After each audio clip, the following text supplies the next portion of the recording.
Buen día para todos. Mi nombre es Daniela Weckbright. Estamos en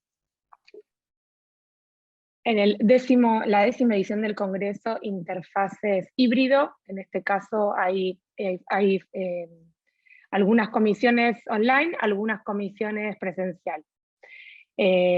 Vamos a escuchar algunos ponentes que nos van a contar sobre sus experiencias y voy a leerles el orden en el que van a aparecer para que todos sepan qué viene después de qué. En primer lugar va a hablar Oscar Rodríguez sobre aulas empáticas, luego van a hablar Antonieta Kutz y Rosa María Morales, no sé si va a conectar al final, sobre ciencias de datos educativos de deserción escolar universitaria en México.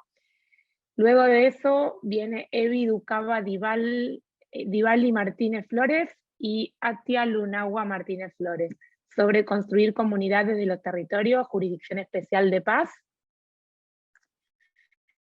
Giselle Valdés sigue desde La Habana, Cuba, con cursos virtuales y una mirada desde el lenguaje escrito y la comprensión textual. Y luego Guillermo Yajian, perdón por las pronunciaciones, va a hablar sobre estrategias para generar la participación activa de los estudiantes. Luego de eso, Pablo Muruaga, formar desde la perspectiva de la problematización de las prácticas docentes en arte.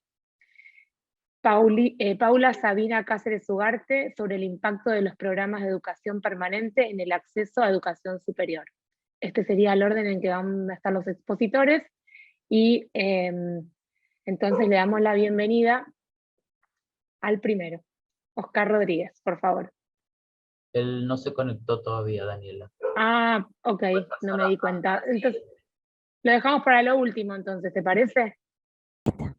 Bueno, mi nombre es Antonieta Kutz, soy doctora en Ciencias de la Computación.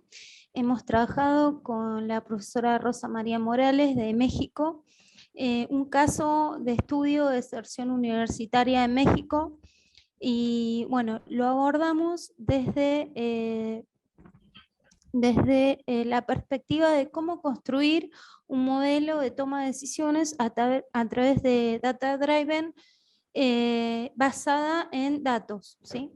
El contexto se basa en que el ritmo de producción de datos crece exponencialmente.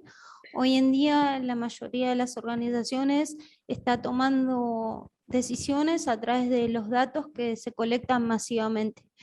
Esto se hace a través de analítica predictiva y a través de inteligencia artificial. Y el enfoque de Data Driven se basa en un proceso de transformación a través del manejo de esos datos, a través de todo el ciclo de vida de los datos. Bueno, a través de las técnicas de inteligencia artificial se pueden resolver distintos problemas, y uno de ellos es trabajar el abordaje de la deserción estudiantil en distintos niveles universitarios. La deserción se puede entender de distintos enfoques y a través de diferentes autores, pero nosotros lo entendemos como el abandono de las actividades escolares antes de terminar el grado o el nivel educativo, ¿sí? El caso de estudio trabaja con una serie de datos que fueron provistos por el Tecnológico de Monterrey. Se estima que en México, por la pandemia, más de 31.000 universitarios abandonaron directamente. El TEC es una institución muy grande, es privada, y cuenta con 26 campus en todo el territorio nacional de México y con 55 carreras profesionales. Ese es el contexto del caso. Para nuestro proyecto lo que hicimos es trabajar con un despliegue en distintas etapas para llegar a una madurez analítica.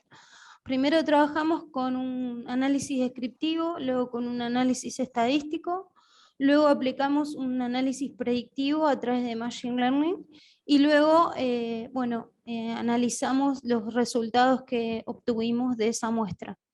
La muestra es una muestra muy grande que nos proveyeron, pero era una muestra sucia, ¿sí? Una muestra que requería mucho procesamiento de los datos. Por eso se llevó a cabo un flujograma del proyecto donde se aplicó distintas técnicas de data science, como la limpieza de inconsistencias, importaciones, visualizaciones y distintas librerías, como se observa ahí, NumPy, Pandas, etcétera, que son las más conocidas para el análisis con Machine Learning.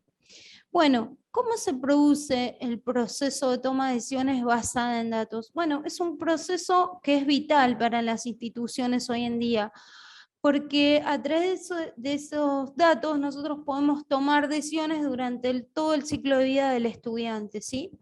Entonces, ¿cuál es el objetivo? Es tratar de encontrar patrones que sean válidos o novedosos o potencialmente útiles a través de esos volúmenes de datos. Bueno, ¿qué encontramos nosotros? Que el 49,7% de los estudiantes en este contexto desertan. ¿Cuál es el factor que encontramos a través de este ciclo que les mostré previamente? Bueno, el factor número 1 son factores financieros. ¿Por qué sucede esto? Bueno, encontramos que muchos alumnos subestiman el costo, ¿sí?, de la universidad, más allá de lo que es la matrícula, la vivienda, alimentación, etc. Y cuando se dan cuenta de esta situación ya es demasiado tarde y no pueden lograr alcanzar, ¿sí? Otros factores, bueno, que son no tan preponderantes pero impactan, es la mala preparación. El estudiante no se da cuenta si eligió la carrera correcta, conflictos familiares, porque también en estos datos hay datos del entorno familiar y del contexto, ¿sí? Finalmente podemos decir que lo que esperamos a futuro es que a través de estos datos se pueda trabajar en obtener un dashboard más completo, no solamente utilizar modelos predictivos, sino configurar una herramienta más potente ya en una programación más robusta, ¿sí?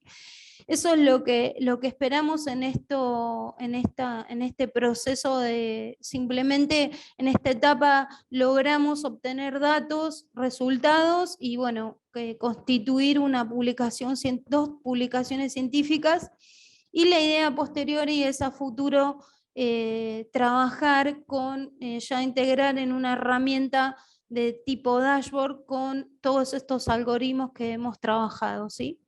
Y bueno, ese es el proceso que hemos estudiado y bueno, si hay preguntas, bueno, ahí son los links donde me pueden encontrar y también hay una parte en el libro que escribí de este tema, del tema de la deserción y los factores que influyen en la misma. Eso sería la idea de la presentación. Buenísimo, muy interesante. Muchas gracias. Bueno, gracias a ustedes. Bien, seguimos con Evi Ducaba Divali Martínez Flores y Ati Lunagua Martínez Flores. ¿Están? Sí, señora. Bueno, hoy les voy a hablar sobre, ya ahorita les comparto pantalla, la ponencia se titula Construir comunidad desde los territorios, jurisdicción especial de paz.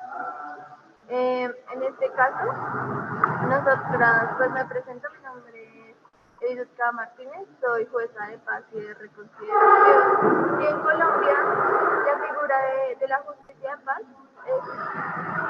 es un tipo de figura que permite que las personas puedan juzgar en diferentes conflictos, pero más que todo, la justicia de paz lo que busca es evitar que los conflictos escalen.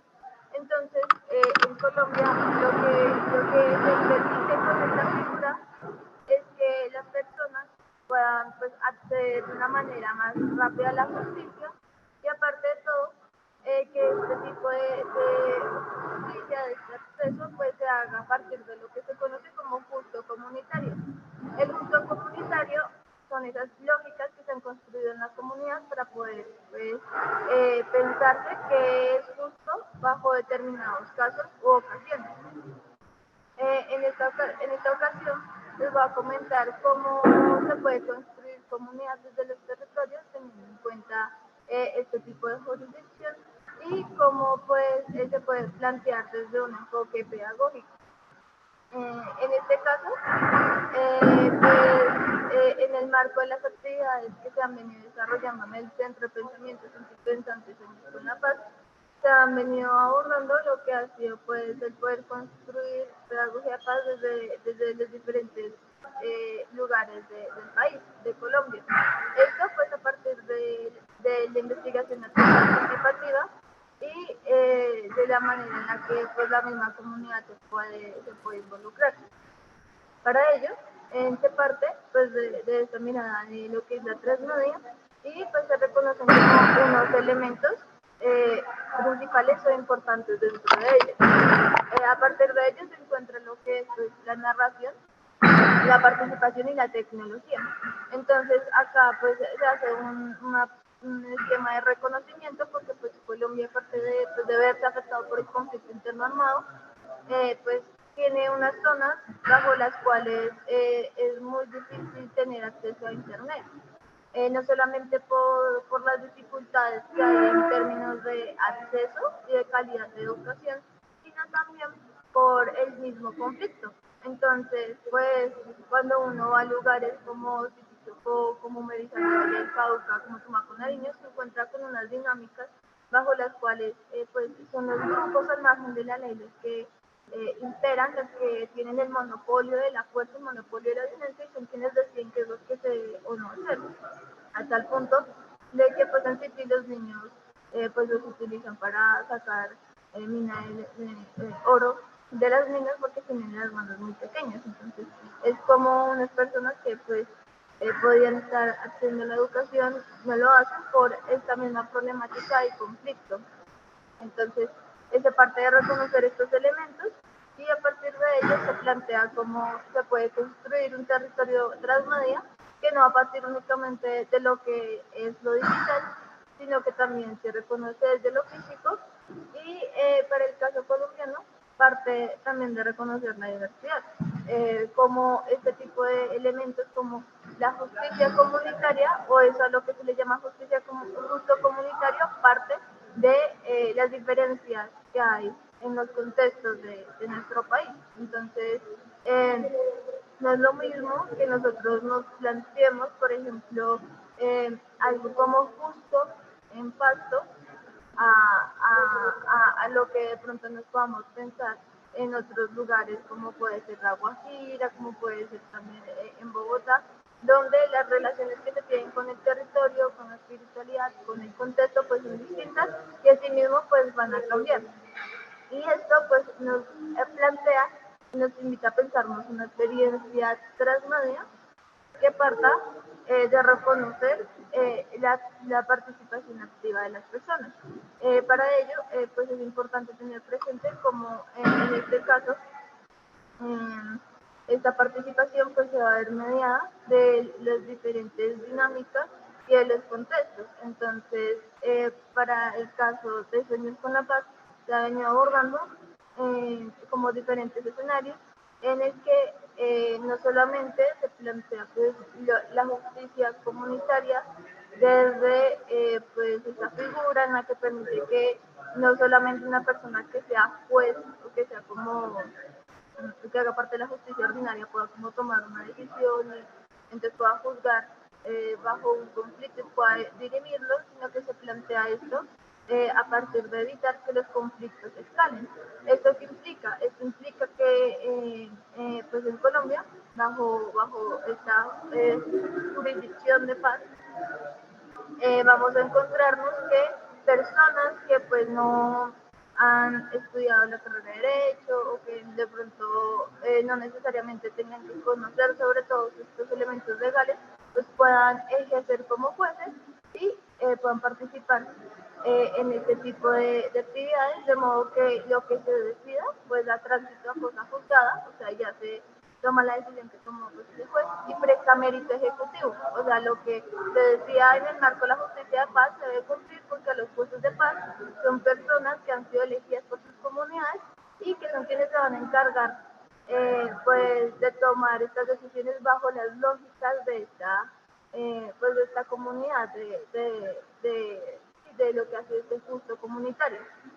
Para ello, pues se establece esta relación entre no solamente como el tomar una decisión, sino también entre las actividades que tienen los jueces de paz a cargo. Y es que pues muchos jueces de paz son personas que vienen liderando procesos en sus comunidades, por no decir que todos, pero sí la mayoría, y es a partir de estos procesos que se plantea esta idea de construir desde los territorios, porque de cierta manera el juez de paz va a tener una incidencia en la mirada o en las actividades que pues, se vienen desarrollando dentro de las comunidades, y pues todo esto va de la mano de cómo se pueden fortalecer este tipo de lazos y este tipo de tejido social, que es a lo que le apunta principalmente la figura, y también como es una importancia en este caso de los presumidores y pues de las personas que participan en este proceso pedagógico, porque es importante partir de un reconocimiento, ¿sí?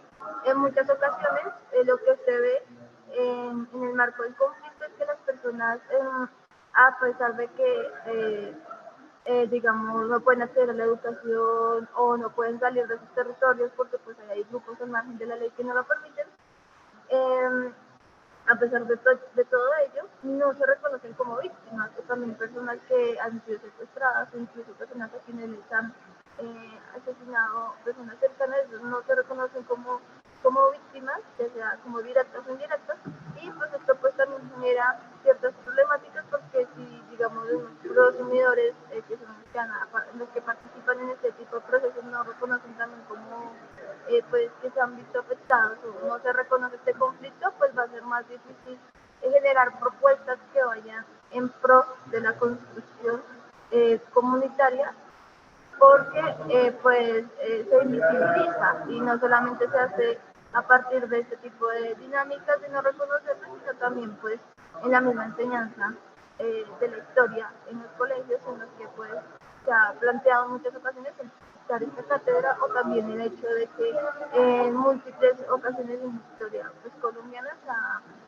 pues, en los libros de historia o en la misma enseñanza se saltan partes por el mismo desconocimiento que se quiere hacer de que pues así el mismo Estado el que se involucra en ser partícipe en este tipo de conflictos y en este tipo de hechos atroces. Otro elemento importante dentro de esta mirada que se construye parte de que se reconozca la participación de todos los actores. Entonces acá no solamente se va a tener un enfoque en víctimas, sino también en combatientes, también en actores del conflicto y también en personas que vienen liderando procesos sociales y comunitarios que pues le aporten a esta construcción de pedagogía de paz. En este caso se hace una diferenciación entre lo que es la multimedia, la crossmedia y la transmedia. Acá pues se plantea como en términos sencillos, la multimedia pues va a crear una historia, la va a contar desde diferentes plataformas. La crossmedia se encarga de que es una misma historia pero se fragmenta, se genera por diferentes medios, y la transmedia va a ser un universo narrativo en el cual, pues, como lo hemos venido mencionando, es a partir del storytelling, esa posibilidad de dialogar que se pueden construir. En este caso, pues, se hace énfasis en la importancia del papel del autor y también en los métodos y alternativas que se pueden utilizar desde diferentes contextos. Reconocer que cuando se plantea en términos de territorio, no solamente sale el territorio como lo físico, sino el territorio también como la territorialidad, que se plantea desde una relación espiritual que tienen las personas con su entorno. Y pues cuando reconocemos este tipo de planteamientos, pues vamos a también a identificar como la importancia de este tipo de dinámicas sociales. Esa es la ponencia, les quiero agradecer. Muchas gracias. Gracias, Evi.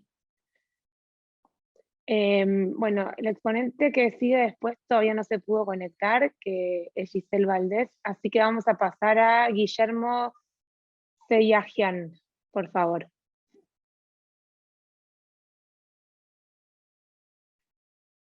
Muy buenos días, bueno, muchas gracias por la invitación, para mí es un gusto participar.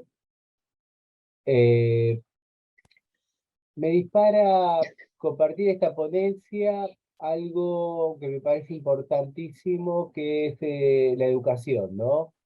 Como docentes tenemos que generar el mayor aprendizaje de los estudiantes para que puedan cambiar el mundo, transformar el mundo. Entonces es importante que seamos eficientes y que utilicemos el tiempo adecuadamente para que los estudiantes puedan aprender mejor. Voy a compartir un mapa mental de la ponencia, clases magistrales versus vivenciales, neurociencias y aprendizaje, el tema de la atención de los estudiantes, recreo mental, y vamos a compartir estrategias para generar un aprendizaje activo de los estudiantes.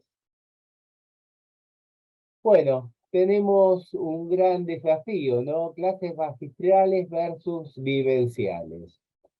Hace ya bastante tiempo el tema de las clases magistrales, donde el docente hablaba, los estudiantes escuchaban y no participaban, me parece que es algo ya de la prehistoria.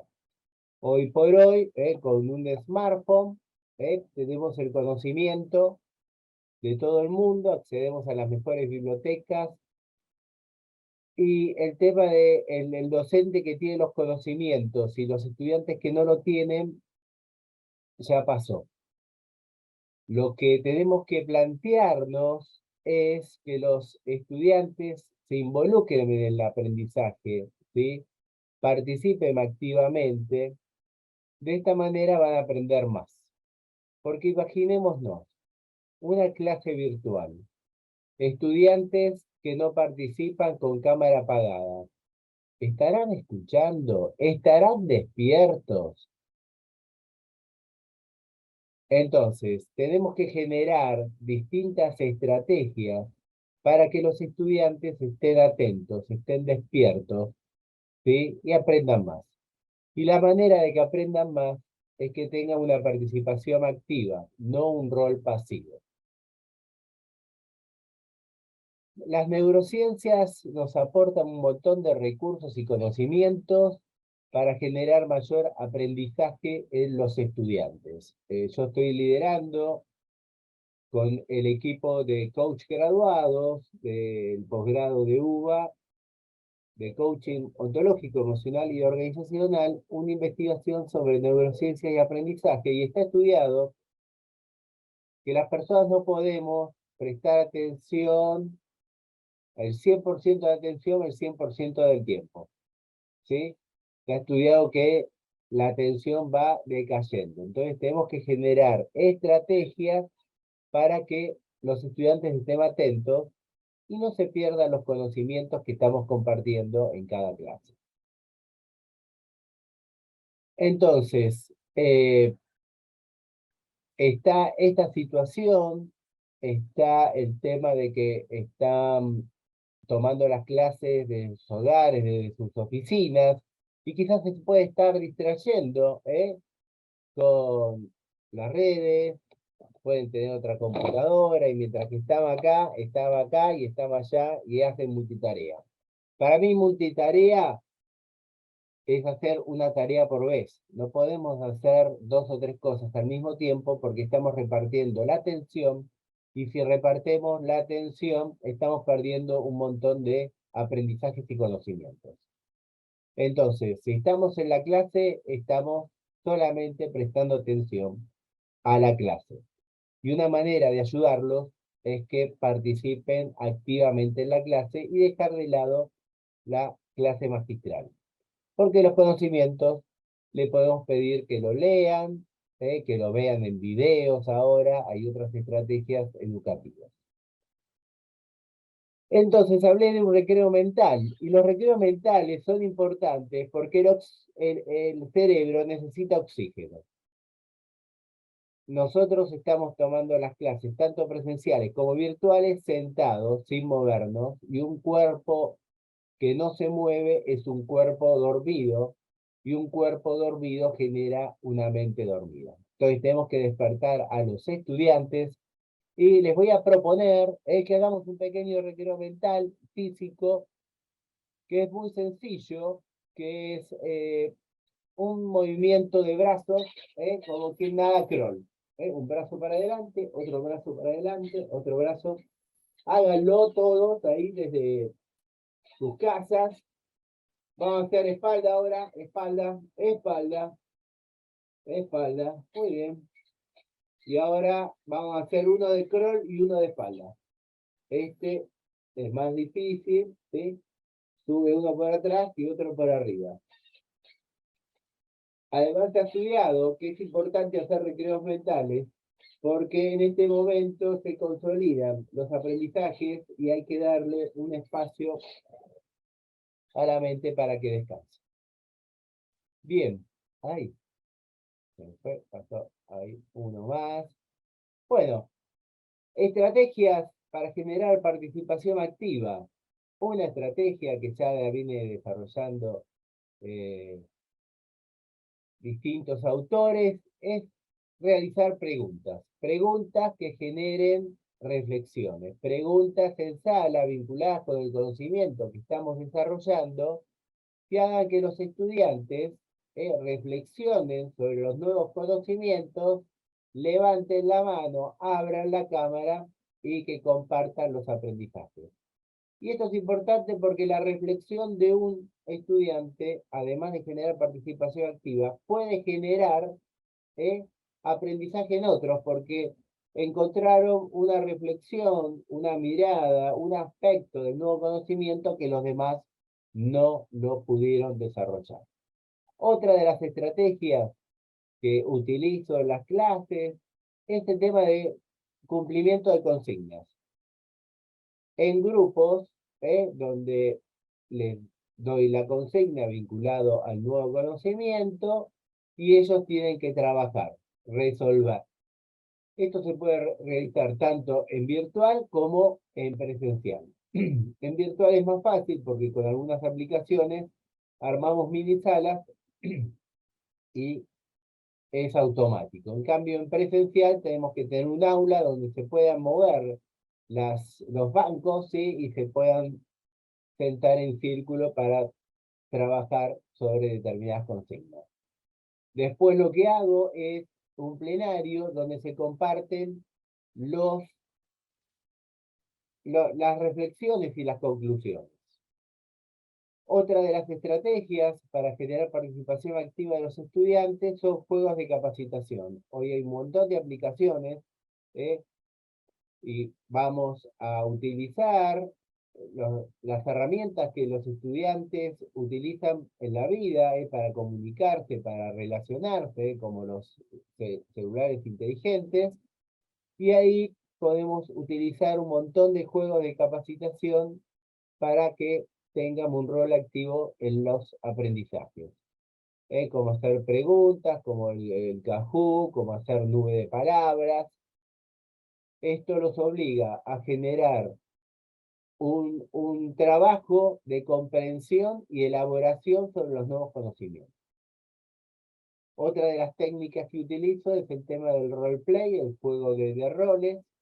Desarrollamos una situación vinculada con el conocimiento y cada persona juega un rol diferente donde acá aplican el conocimiento.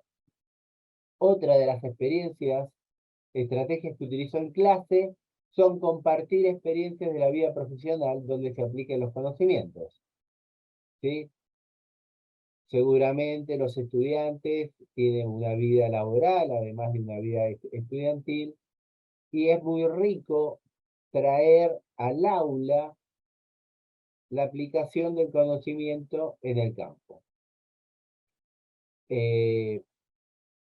Estas son algunas de las estrategias que utilizo, pero lo significativo es que tenemos que generar que los estudiantes estén despiertos, activos. Y dentro de la teoría del constructivismo, cada estudiante construye su aprendizaje mediante lo que percibe y lo que va generando. Entonces, esto tiene que ser una parte del diseño de las clases. En las clases tenemos que diseñarlas de tal manera que compartamos nuevos conocimientos y con estas estrategias o con otras involucremos a los estudiantes y hagamos que ellos tengan una participación activa. Hay que darles el tiempo, hay que darles el espacio. Y les comento que yo hace tan solo 32 años que estoy en la docencia, y a los estudiantes esto les encanta. Les encanta y aprenden mucho más y mejor. Entonces, la invitación es a replantear el diseño de las clases, es generar participación activa de los estudiantes, porque de esta manera aprenden más y mejor, se involucran, encienden las cámaras, y entre todos vamos a construir un mundo mejor, porque si los estudiantes aprenden más y mejor, van a poder generar productos y servicios que van a mejorar la calidad de vida de todos los habitantes del planeta. El mundo está cambiando de una manera vertiginosa y la educación debería cambiar también, los programas deberían cambiar. Y acá una reflexión, ¿no? Hay algunas carreras que tienen conocimientos que cuando los estudiantes terminen de estudiar ya no, van a ser obsoletos. Entonces habría que cambiar más rápidamente los contenidos para actualizarlos a este mundo que post pandemia generó un crecimiento exponencial de los cambios. ¿Cuánto tiempo tengo? Ah, estás bien si querés. No te Bueno. corté. Bueno, muchísimas gracias. Muchas gracias, muy interesante. Después, Bueno. cuando terminamos de presentar todos, vamos a abrir un espacio para conversar y para intercambiar opiniones. Bueno, muy bien. Ahí voy a estar. Gracias. Gracias. Bien, el siguiente exponente va a ser, no está, a ver, un minuto. Sí, no vino, Pablo Muruaga no se conectó, entonces Paula Sabina Cáceres Ugarte, ¿está? Sí, estoy. No voy a ser la última, Bien. espectacular. Si se presentan los que no se pudieron conectar, Genial. no sos la última. No sé si ahí están pudiendo ver mi... Sí, pantalla. la vemos bien. Bien, ya me presentaron, soy Paula Cáceres desde el corazón de América del Sur, Paraguay. Muchísimas gracias por la oportunidad para compartir mi trabajo del doctorado que refiere al impacto de los programas de educación permanente en el acceso a la educación superior. He escogido este tema porque considero que el grupo de educación permanente en nuestro país es uno de los grupos más vulnerables en cuanto refiere a estudiantes de nuestro país. En este caso nuclea a jóvenes que no han podido culminar sus estudios a partir de los 15 años de edad en la educación escolar básica bilingüe, que es un grupo que termina la educación primaria, y el otro grupo es a partir de los 18 años de edad, que es la mayoría, que nuclea hasta la edad que uno quiera ingresar, que es el nivel medio, que serían los colegios en este caso. Entonces, nuclea a jóvenes y adultos de la educación de nuestro país. Distintamente también hay otras modalidades, pero en este caso lo he tomado solamente a estos dos grupos. Hablando un poquito de la educación de jóvenes y adultos, que se presenta como un continuum, un continuar de la vida estudiantil de los jóvenes y adultos. Si bien ya he dicho sobre los programas de educación básica bilingüe y la educación media, siempre se trata de buscar dar a quien lo que necesita, evitando dar a todos lo mismo, porque básicamente es lo que se da tanto en la escuela como en los colegios, generalmente es lo que se basa de nuevo para la educación permanente. En este caso, los programas son adecuados a los niveles y difícilmente eso se concreta dentro de la sala de clase, considerando que los jóvenes y adultos tienen otras características a los de la clase normal, diríamos, a los grados regulares con que se va cumpliendo el proceso educativo. Existe una carencia de estudios investigativos al respecto y también, como ya he dicho, refiere a sectores más vulnerables.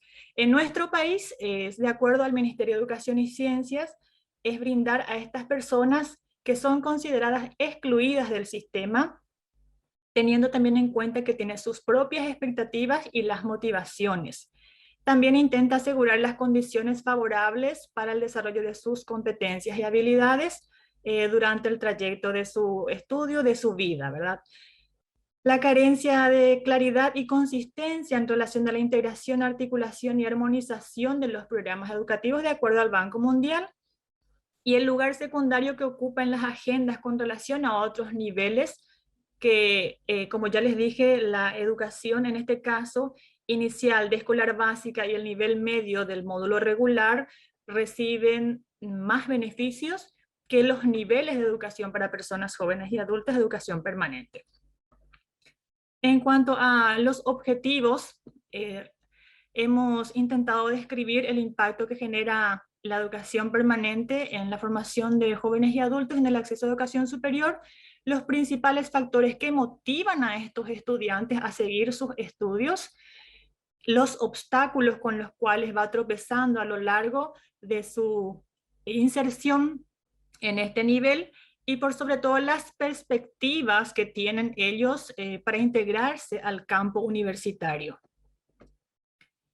De acuerdo a los resultados obtenidos, bien se sabe que cada uno de los estudiantes que ingresan en esta modalidad tienen un motivo para que ellos puedan decidir ingresar en el turno noche en este caso, porque son características de estos jóvenes que todos trabajan, todos tienen una ocupación en el día a día y el pequeño tiempo que les resta entonces lo dedican en el turno noche a seguir con sus estudios.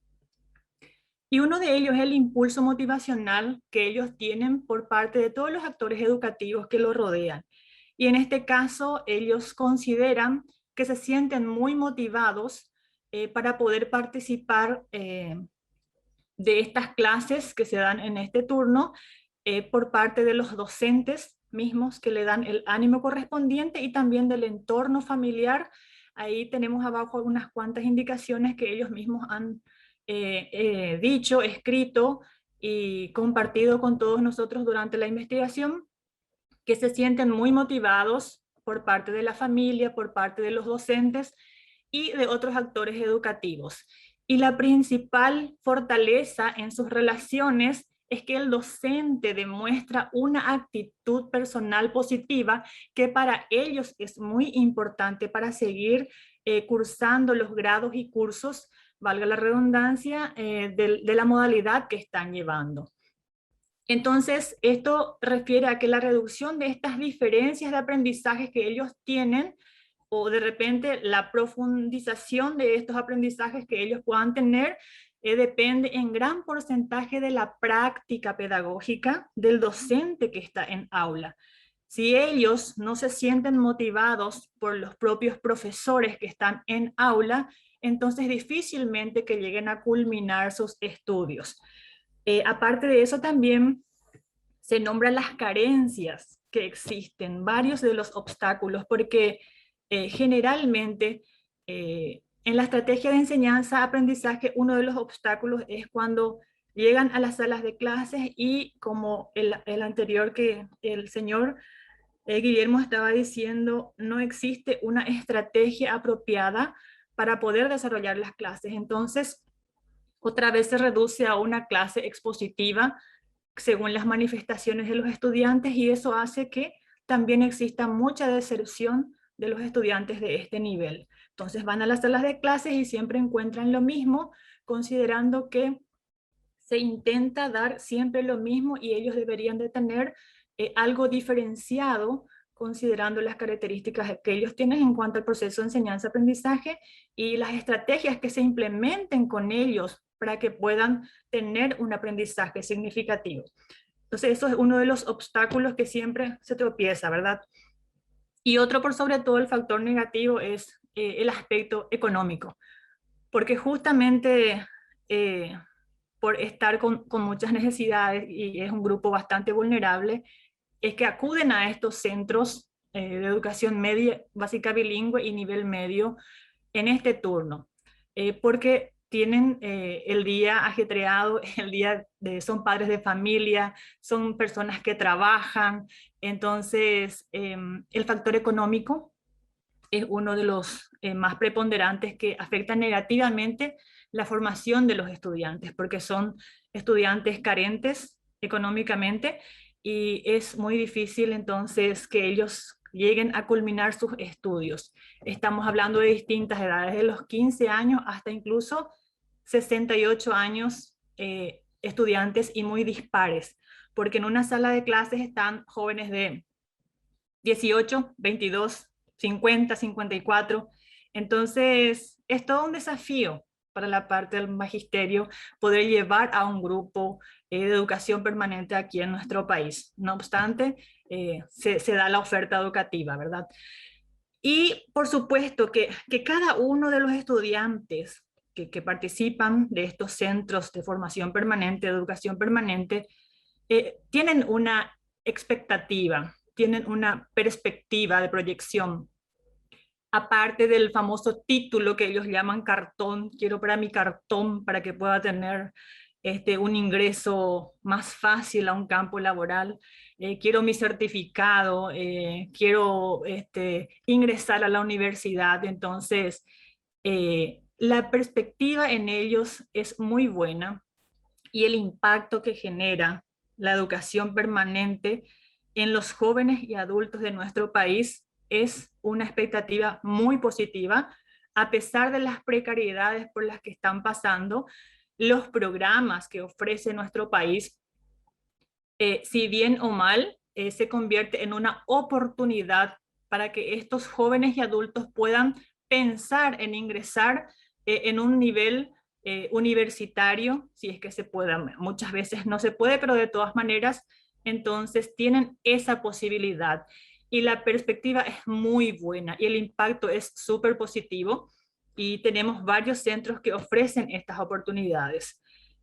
Las buenas condiciones para seguir los estudios universitarios se dan en algunos de los centros del sector oficial que consideran que están medianamente preparados.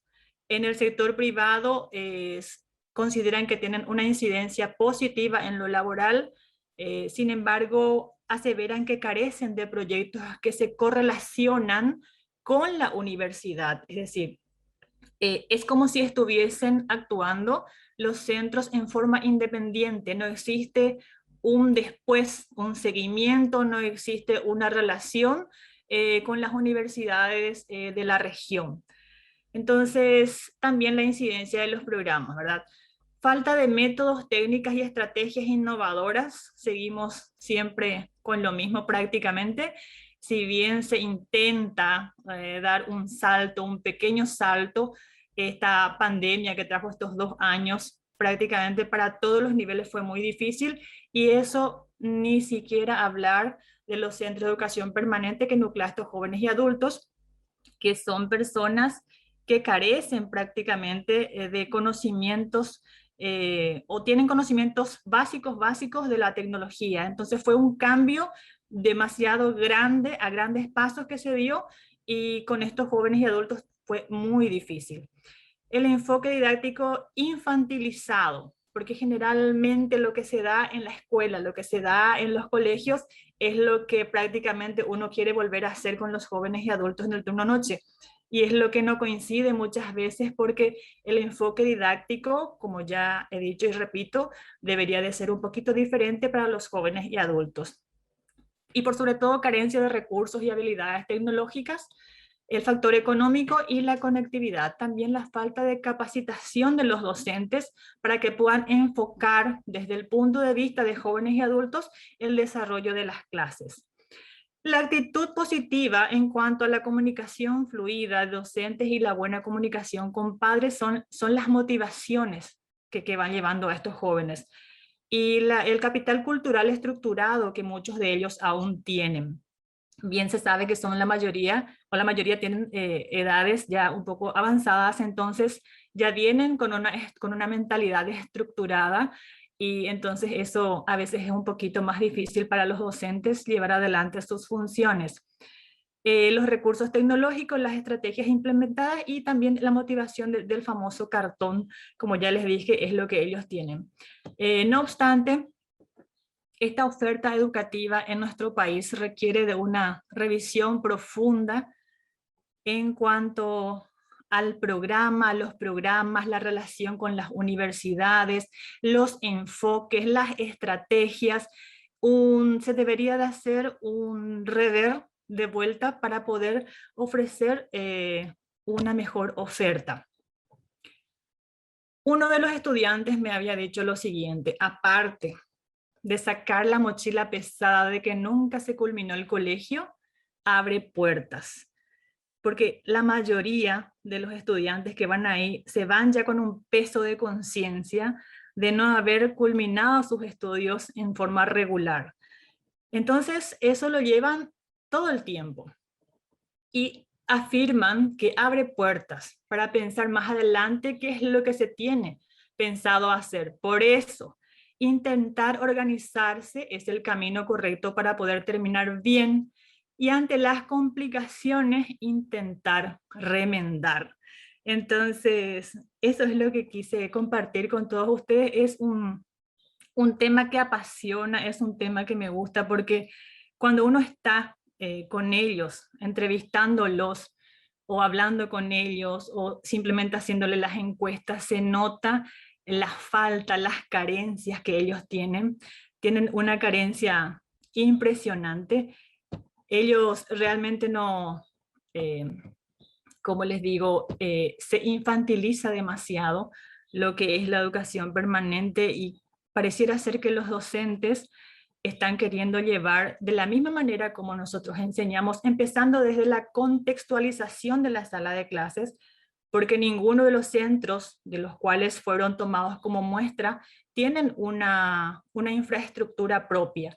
Por lo tanto, están usando infraestructuras ajenas de instituciones educativas de otros niveles, donde la sala ya está totalmente contextualizada para educación escolar básica, que son del primero al sexto grado. Entonces es como que ellos no tienen su propio local.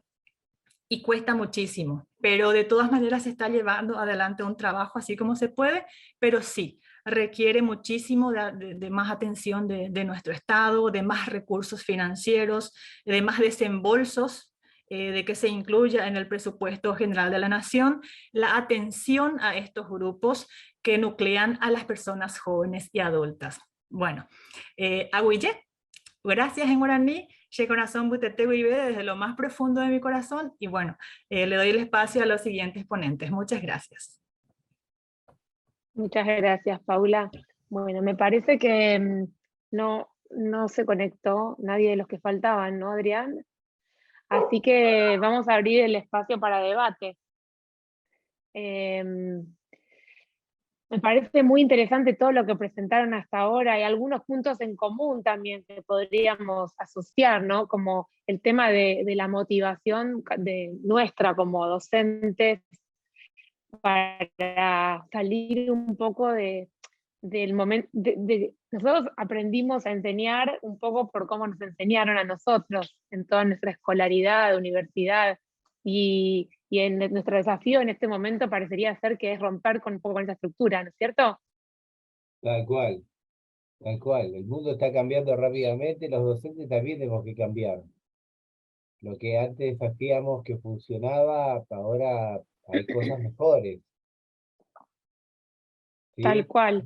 Las expositoras hablaba también de narrativa transmedia, hay que incorporar todos los avances, porque es lo que utilizan los estudiantes, ¿no? Cómo se comunican, cómo se vinculan. Entonces, si viven acá,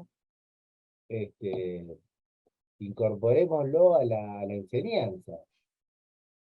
Exactamente, tenemos que tener en cuenta también que Internet es una fuente inagotable, pero no necesariamente es académica y está chequeada. Entonces también hay que enseñarles a los alumnos que no cualquier dato es válido, ¿no? Obviamente desarrollar el pensamiento crítico, aprender a buscar distintas fuentes, aprender a buscar referentes en cada tema, y así sí volcar eso, digamos, y la investigación y encauzarla.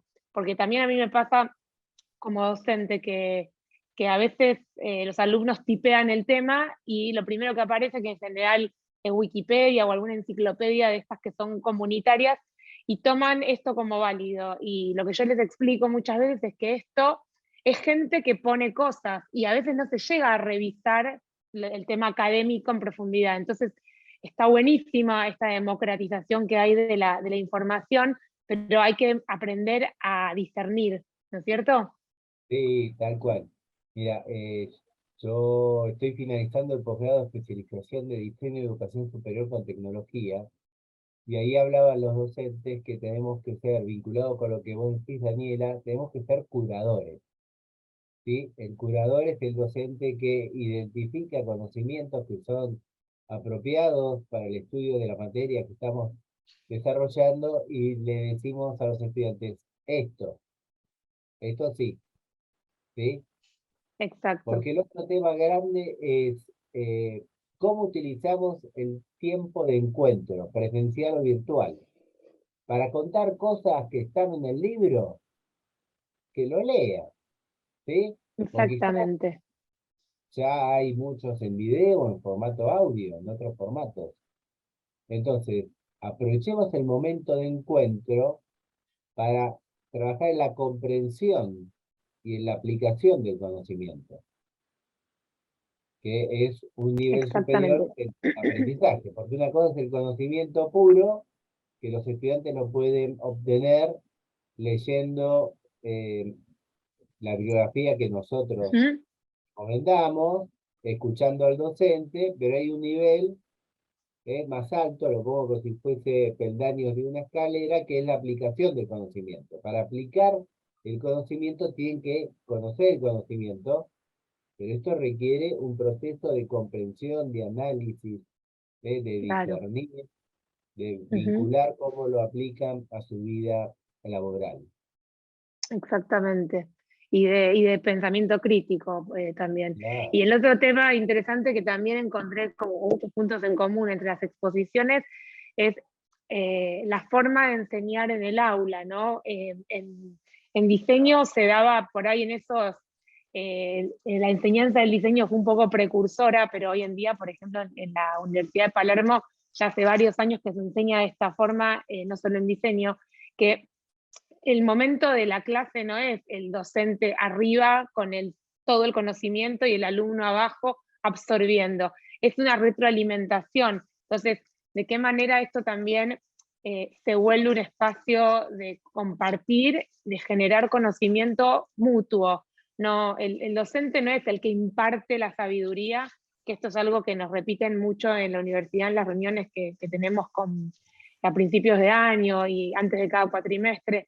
Es un momento de puesta en común y el alumno trae un montón de cosas porque leyó, porque elaboró, porque asocia con experiencias previas o experiencias laborales, y eso es muy rico porque es la aplicación directa del conocimiento, ¿no es cierto?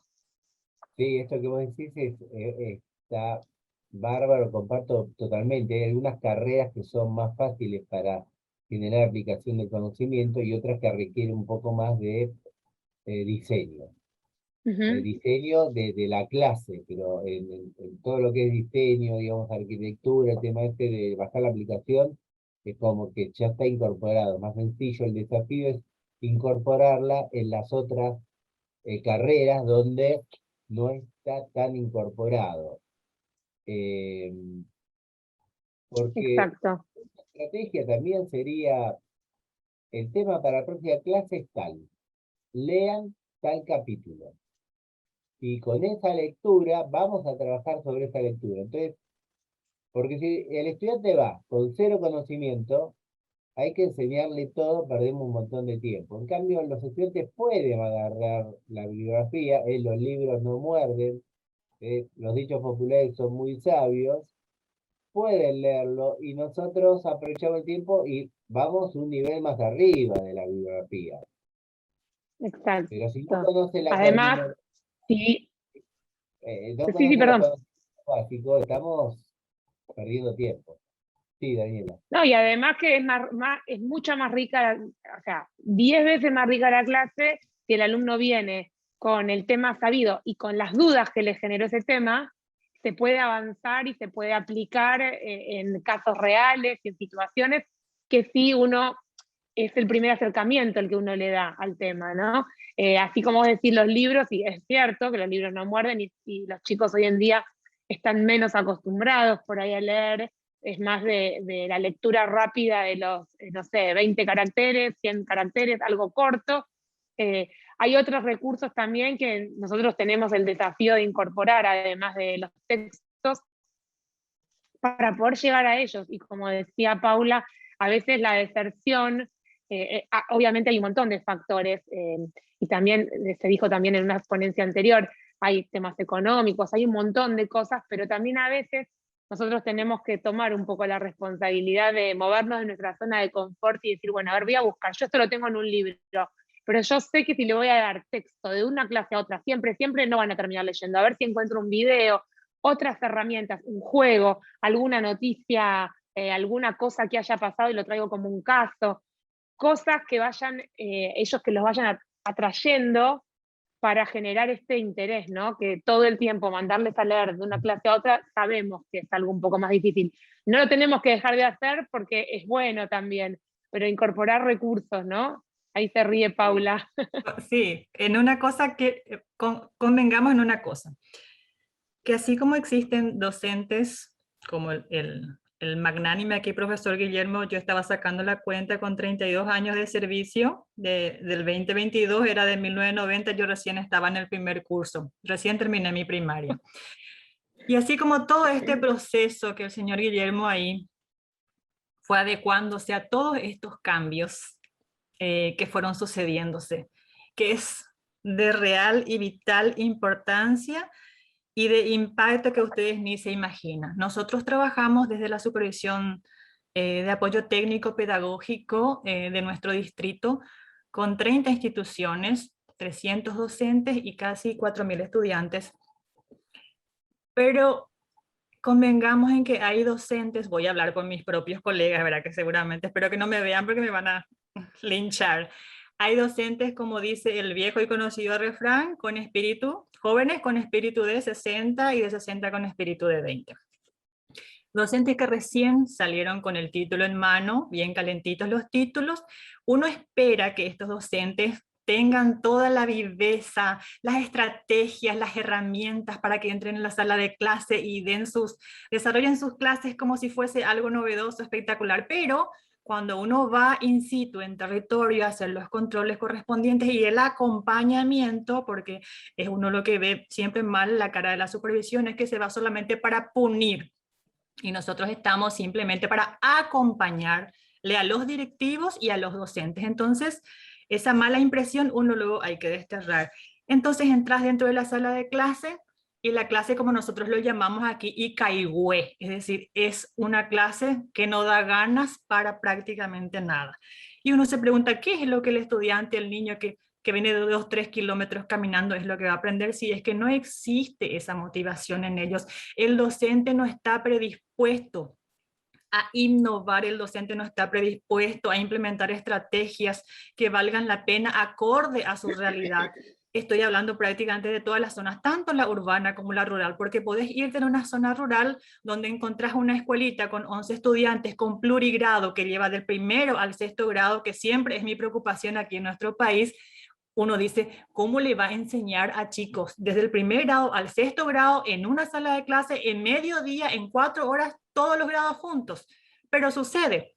Entonces uno va y encuentra a un docente espectacular que trata de dar todo de sí, que trata de innovar, de poner de sí, de hacer honor a la palabra docente, porque yo siempre sostengo que a nosotros nos pagan para que podamos hacer nuestro trabajo. No lo estamos haciendo gratis quienes estamos tanto en la parte privada como también en la parte oficial. Entonces nosotros estamos vendiendo la educación. Se nos paga para eso, por lo tanto necesitamos dar un buen servicio. Necesitamos mejorar, necesitamos innovar y asumir ese rol, nuestro propio compromiso para lo que nosotros estamos preparados. Eso luego es por una parte, ¿verdad?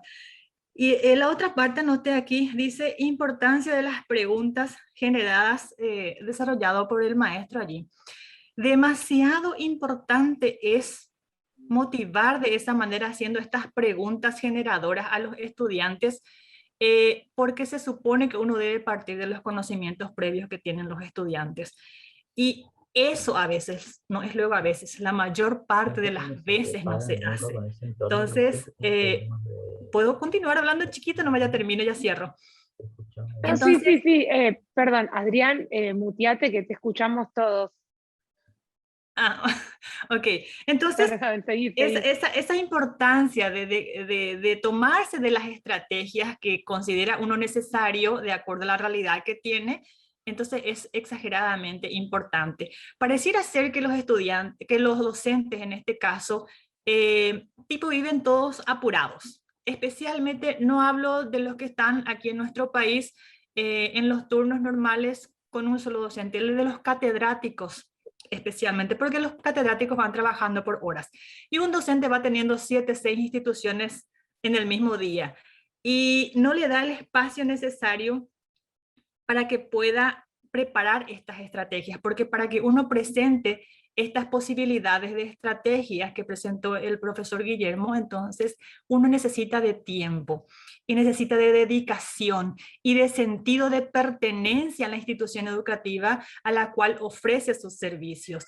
Y esa es nuestra esencia como docente, que muchas veces pareciera ser que estamos olvidando. Pero bueno, estamos ahí para hincar un poquito más y seguir adelante. Sí, por supuesto. Sí, estamos de acuerdo en esto, la verdad es que... A mí me gustaría agregar 2 cosas que por ahí yo rescato de ambos presentadores, ¿no? Lo que yo también veo, mucho se hace la carga sobre el docente, y es correcto eso porque tenemos el protagonismo de transferir los conocimientos, ¿no? Pero yo como docente actualmente también sufro la empatía de los alumnos. En mi caso, enseñar programación es una de las tareas prácticamente titánicas de hoy en día, y el pensamiento computacional, porque los alumnos no tienen ese hábito de la disciplina de sentarse y ensayar cosas, y que no me salga y que frustrarme y continuar. No tienen esa capacidad de tener un umbral alto de la tolerancia. Entonces yo creo que sí es importante innovar con juegos, con didácticas.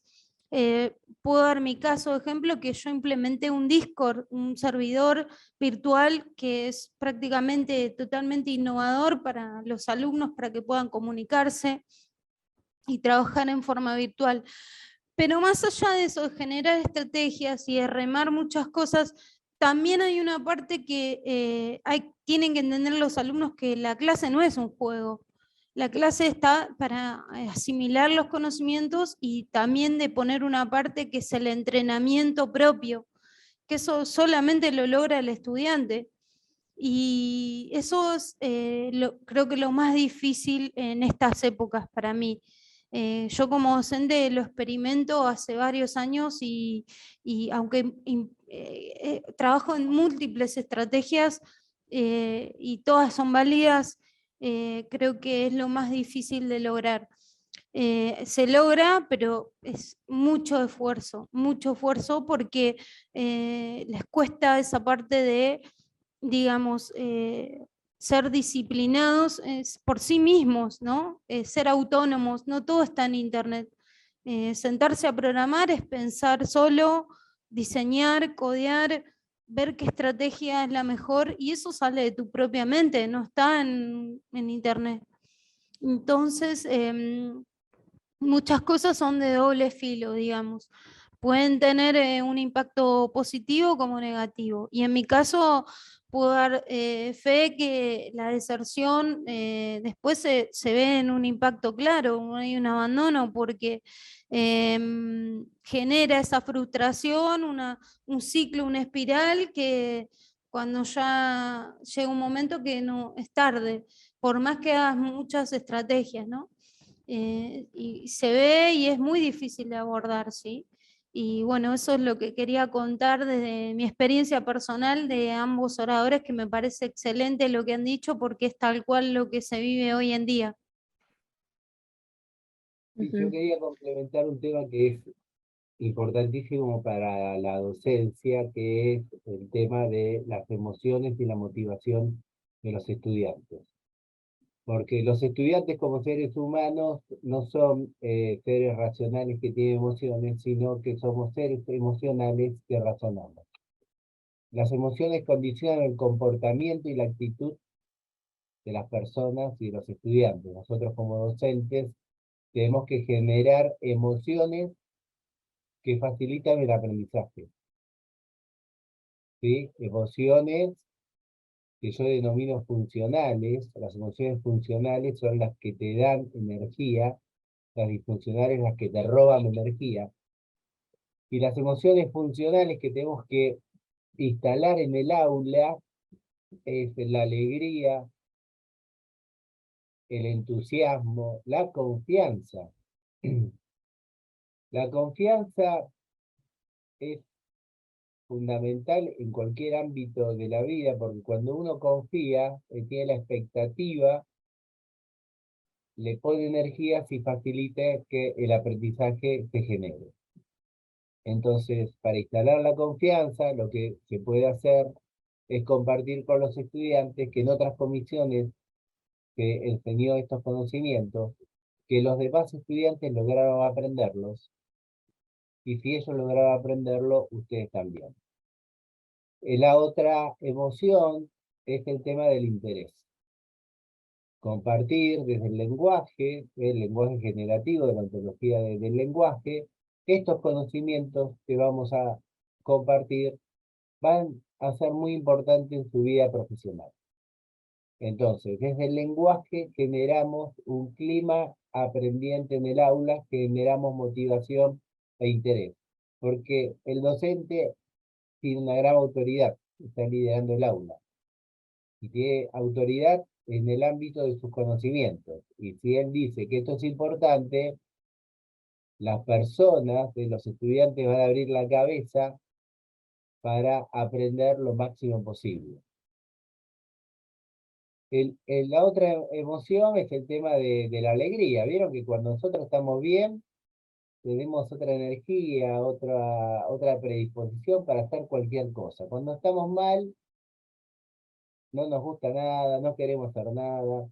Entonces, el tema de incorporar la alegría en el aula es parte de los cambios en la educación que tenemos que generar.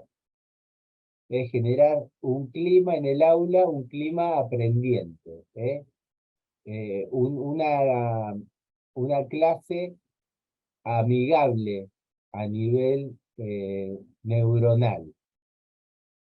Porque hay algunos docentes, a mí me ha pasado, un día a las 7 de la mañana, en mi carrera de grado, dijo el docente, hoy vamos a ver un tema tedioso y aburrido. ¿Se imagina? Nos mató. nos mató. ¿Para qué vine? ¿Para qué me desperté? Si el tema es tedioso y aburrido. A ver, si había que darlo, debe ser un tema importante de la materia. Entonces, en lugar de hablar del vaso medio vacío, debería hablar del vaso medio lleno. Esto en la materia es un tema crucial. ¿Sí? Le vamos a poner toda la energía porque esto lo van a aplicar en su vida profesional. Lo tenemos que manejar de otra manera y liderar el aura emocionalmente para generar la actitud aprendiente. Entonces, mucho atención y cuidado todos los docentes de lo que decimos, porque esto impacta en la actitud de los estudiantes y esto impacta en la efectividad y aprendizaje. Yo cuando empecé estaba en otra área y me acuerdo que me encontré con un colega que era docente y me dice, no sé qué pasa, desaprueban todos los estudiantes. Entonces esto me hace acordar un cuento, ¿no? El gallego se sube a la autopista y empieza a decir, brutos, ignorantes, asesinos, van todos de contramano. ¿Sí? El que iba de contramano era él. Entonces, el tema es, si no aprueba ninguno, revisa cómo está dando la clase, revisa el diseño, la estrategia, requiere cambios, porque no es que todos no aprenden, tenés que cambiar vos la forma de enseñar. Y este tiene que ser un proceso de reflexión y de mejora constante en el rol docente. Por eso es importante en los feedback y las mediciones y tener tabulado cuántos estudiantes ingresaron, cuántos terminaron, cuántos aprobaron. Hay información importante para generar aprendizaje y cambios en el rol docente.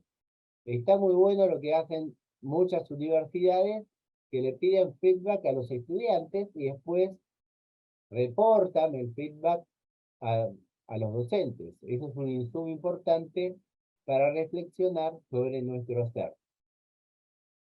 Y bueno, Sí, por participar en supuesto. congresos como este son enriquecedores porque escuchás otras experiencias. ¿Sí? Lo que tenemos que tener nosotros los docentes es el espíritu de seguir aprendiendo. Porque Sí. aunque tengamos los conocimientos, lo importante es cómo los enseñamos. Porque vos podés ser el capo recapo del conocimiento. Pero si no sos bueno exponiendo, se pierde. Y no tiene impacto. Sí, y además estos intercambios son muy enriquecedores porque uno se da cuenta que no es el único que tiene esas inquietudes y puede escuchar formas de resolver en otros lados y saber que esta generación de alumnos que nos tocan tienen su particularidad y no tiene tanto que ver con cada país, tiene que ver con la generación en sí, que como son los chicos ahora. Entonces, está bueno nosotros tener estos espacios para poder compartir y saber que no estamos solos, porque en la vida profesional uno tiene sus referentes, su gente con la que trabaja o con la que le da un feedback, pero a veces el docente está como con su aula, con sus problemas y siente como que está a veces en un carril independiente. Y está bueno ver otras inquietudes en otros lados, de otras materias, otras carreras, porque al final la problemática es siempre muy parecida, ¿no? Sí, sí, aparte hay que aflojar un poco el qué conocimiento por el cómo, ¿no? Cómo lo enseño. Y Exactamente. bueno, hacer lo que hacen los estudiantes, ¿no? Generar cambios, aprendizajes, incorporar nuevas cosas, estar ahí siempre inquieto y en la búsqueda. Es ser un estudiante más en el rol docente. Exacto. Sí, sí, y no quedarse con lo que funciona. A veces hay algo que funciona para un curso que para otro curso no funciona, y a pesar de que tengan la misma edad o que sea la misma materia, hacer esa lectura que uno necesita hacerla como intuitiva y a las primeras clases para ver qué cosas les atrapan más obviamente por el desafío nuestro es que ellos aprendan, ¿no? Ustedes Seguro. saben que en este año, en este congreso, tenemos 45 comisiones en vivo que están distribuidas en 340 ponencias. Así que es muy interesante lo que se genera con este congreso, porque lo que no en las comisiones que estamos escuchamos y podemos charlar, pero las que no podemos verlas después y ver los debates que surgieron y de qué se habló. Es muy interesante, está todo en la página, seguramente Adrián lo puso acá en el chat, donde ustedes pueden encontrar todas las conferencias que se dieron. Entonces de repente uno puede ir viendo el resto de los días, no obviamente ahora que todas a la vez uno no puede ver, pero como quedan grabadas, ir eligiendo por temas, entonces uno va escuchando lo que se habló en otras ponencias. Quiero compartir un tema más que me parece importante, que es un aporte de las neurociencias. El tema es, para aprender, se necesita mucha energía. Entonces, por un tema de supervivencia, cuando menos energía utilicemos, mejor. O sea que menos conocimientos es mayor aprendizaje. ¿Sí? Y esto tiene su lógica a nivel energético. Entonces tenemos que replantear el diseño de las clases, de los programas de estudio, aplicando este conocimiento. Tratar de enseñarlo utilizando menor tiempo y menor energía, porque así trabajan los seres humanos. Bueno, ese tema así tirado al final es muy polémico. Yo te diría que tendrías que preparar otra presentación para el próximo congreso Con todo gusto, y presentarlo en profundidad. Con todo gusto. Hay un montón de temas que podemos desarrollar porque estamos finalizando una investigación científica con la comunidad de coaching del posgrado de la UBA sobre neurociencias y aprendizaje. Todo esto que estoy compartiendo es parte de la investigación que estoy liderando con un equipo de docentes, colegas graduados en coaching, que hemos tenido también estudios en neurociencias, pero lo que estamos haciendo es la aplicación, porque digamos el estado del arte está. Hay un montón de conocimientos sobre neurociencias y aprendizaje. Nosotros lo que estamos haciendo es un aporte significativo para todos los docentes, que es cómo aplicar eso en el aula. Las estrategias precisas para ayudar a construir una mejor educación, mayor aprendizaje de los estudiantes, un mundo mejor. Perfecto. Así que, como toda investigación científica, lo vamos a compartir gratuitamente. Así que los que quieran me escriben y les mando la investigación cuando termine. Estamos en proceso. Buenísimo. Y si me escriben ahora mejor, por Facebook, por cualquiera de las redes sociales, Guillermo Soyayán, va a participar en una encuesta y la encuesta después dispara el link para hacerles llegar la investigación sobre neurociencias y aprendizaje. Bien, muy interesante. Muchas gracias. Bueno, no sé si alguien más quiere agregar algo. Podemos, si no, dar por finalizada este encuentro que estuvo muy interesante. Les agradezco mucho por su participación a todos en nombre de la Universidad de Palermo.